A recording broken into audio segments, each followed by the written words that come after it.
मुल्क इस वक्त बहुत से मसाइल में घिरा है, जिनमें से सबसे बड़ा मसला महंगाई है। लेकिन हुकूमत वक्त हो या इनसे पहले की हुकूमत, उनके नज़दीक महंगाई और आवाम की मुश्किलात कभी सरे फहरिस्त नहीं रही। आवाम को रोज़ किसी न किसी सियासी इशू, बयानबाजी के पीछे लगाकर जो हकीकी मसाइल है उनसे सरफे नज़र किया जाता है, और यह सिलसिला मुस्तकिल बुनियादों से जारी है।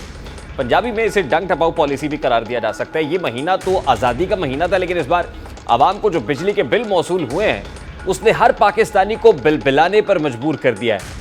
आम आदमी बिल अदा करने के लिए अपनी आज़ादी तो क्या, अपना मालो बता भी गिरवी रखने पर मजबूर हो चुका है, ताकि वो हुकूमत की अयाशियों का सामान कर सके। इस बार मौसूल होने वाले बिजली के बिलों पर नजर डालें तो ये देखकर कयामत टूट पड़ती है कि इस बिल में इसकी इस्तेमालशुदा बिजली की कीमत से ज्यादा रकम टैक्सेस की मद में लिए जा रहे हैं। ऐसे टैक्सेस बिजली के बिलों के जरिए वसूल किए जा रहे हैं जिन्हें एक पढ़ा लिखा पाकिस्तानी भी समझने से कासिर है कि ये टैक्सेस किस मद में लिए जा रहे हैं। पढ़ और नीम खानदा तबका तो बिल की रकम देखकर ही औसान खता करा बैठता है। अगस्त में मौसूल होने वाले बिजली के बिलों में शामिल टैक्सेस की बात करते हैं तो इसमें 13 किस्म के टैक्सेस हैं। पहली किस्म के टैक्स बिजली की कीमत पर जनरल सेल्स टैक्स यानी जीएसटी की मद में है। दूसरी किस्म का टैक्स फ्यूल प्राइस एडजस्टमेंट पर जीएसटी टैक्स की सूरत में वसूल किया जा रहा है। तीसरी किस्म का टैक्स फ्यूल प्राइस एडजस्टमेंट पर इलेक्ट्रिसिटी ड्यूटी, ईडी के नाम से जो बिजली के अंदर लिखी हुई है, ये फ्यूल प्राइस एडजस्टमेंट के ऊपर इलेक्ट्रिसिटी ड्यूटी जो है वसूल की जा रही है। इसी तरह चौथा टैक्स जो बिल्स में वसूल किया जा रहा है वो फ्यूल प्राइस एडजस्टमेंट पर वेरिएशन नामी टैक्स है। इसी तरह बिजली के बिल्स पर मजीद नजर दौड़ाए तो मालूम होगा कि एक पांचवा टैक्स है जो बिजली के इस्तेमाल शुदा यूनिट्स की कीमत पर इलेक्ट्रिसिटी ड्यूटी की मद में वसूल किया जा रहा है। फिर छठा एक टैक्स हम टेलीविजन फीस की सूरत में अदा कर रहे हैं। पीटीवी का टैक्स भी बिजली के बिल में वसूल हो रहा है। सातवां टैक्स जो बिल्स में शामिल है वो क्वार्टरली एडजस्टमेंट चार्जेस है। आठवां टैक्स फाइनेंशियल कॉस्ट चार्जेस नामी टैक्स है। 9वें नंबर पर एक्स्ट्रा टैक्स चार्जेस आते हैं। 10वें नंबर पर जो मजीद टैक्सेस हैं वो टैक्स चार्जेस की शक्ल में वसूल किए जा रहे हैं, फर्दर टैक्सेस। और फर्दर नामी टैक्स वो है जिसकी समझ आज तक किसी पाकिस्तानी को नहीं आ सकी कि फर्दर टैक्सेस कौन से हैं। इसी तरह 11वां टैक्स जो बिल्स में शामिल है वो विद होल्डिंग टैक्स है।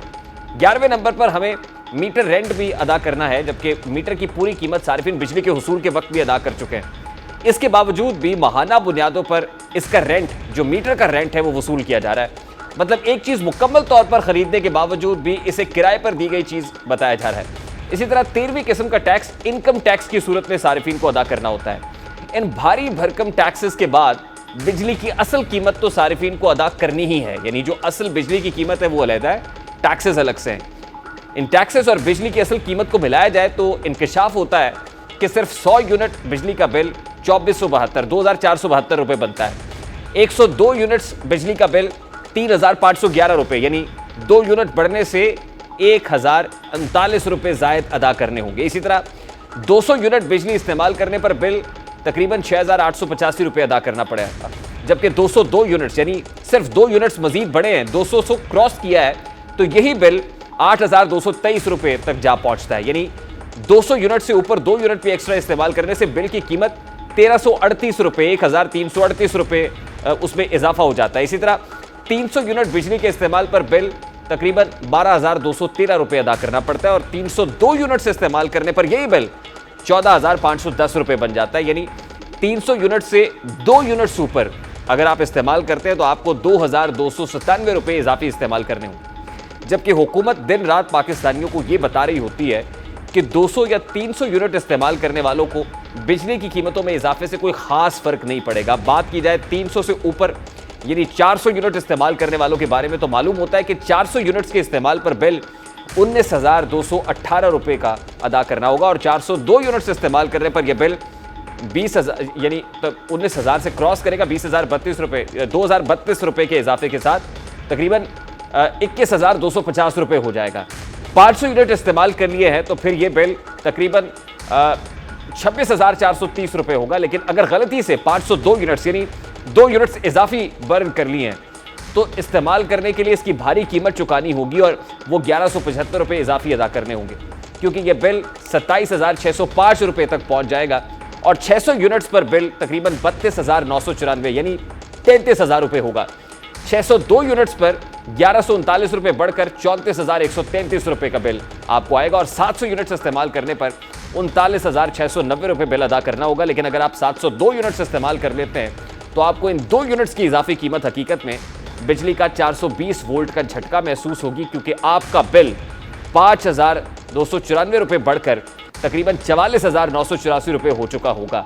ये वो बिल्स हैं जो अगस्त में को मौसूल हो रहे हैं। सितंबर में मौसूल होने वाले बिल्स इससे भी ज्यादा खौफनाक होंगे, क्योंकि इत्तलात हैं कि सेंट्रल पावर परचेजिंग एजेंसी यानी CPPA ने माहाना फ्यूल प्राइस एडजस्टमेंट की मद में 2 रुपये 7 पैसे इजाफे की दरखास्त कर दी है, जिससे सारिफिन पर 35 अरब रुपए का इजाफी बोझ बढ़ेगा। और सेंट्रल पावर परचेजिंग एजेंसी की दरखास्त पर नेपरा 30 अगस्त को समाअत करने जा रहा है और कभी इम्कानात है कि इसकी मंजूरी दे दी जाएगी। यानी अगस्त में जो बिल आए हैं उन्होंने तो आवाम का कबाड़ा किया है, जो रही सही कसर है वो सितंबर के बिल निकाल देंगे। और अभी जो बिल आवाम को मौसूल हो रहे हैं उसके अंदर वो ये तमाम तर जो साइंस है जो इसमें इस्तेमाल की गई है, वो PTV टैक्स हो, वो रेडियो टैक्स हो, और इस समय तकरीबन 13 किस्म के टैक्सेस हो। ये टैक्सेस कहाँ से आते हैं, फ्यूल प्राइस एडजस्टमेंट क्या होती है और किस अंदाज में काम करती है, और सेंट्रल पावर परचेजिंग एजेंसी किस दवा का नाम है, और फिर उसके बाद नेपरा जो है वो समरी कैसे भिजवाती है और इस समरी को की मंजूरी कैसे होती है। अब क्योंकि इलेक्टेड गवर्नमेंट भी नहीं है, उनके ऊपर कोई पॉलिटिकल कैपिटल जाने का खौफ भी नहीं है कि जिससे उनके वोट बैंक में कमी वाक़ हो जाएगी। अभी तो वही होगा जो मंजूर नेपरा होगा, क्योंकि नेपरा जिस तरह की तजवीज़ भेजेगा कभी इम्कानात ये है कि उस समरी को मंजूर भी कर लिया जाएगा, जिसके बाद बहुत ज़्यादा कमी के इम्कानात नहीं है, कोई रिलीफ के इम्कानात नहीं है, सब्सिडाइज किस्म की बिजली लेने के इम्कानात नहीं है।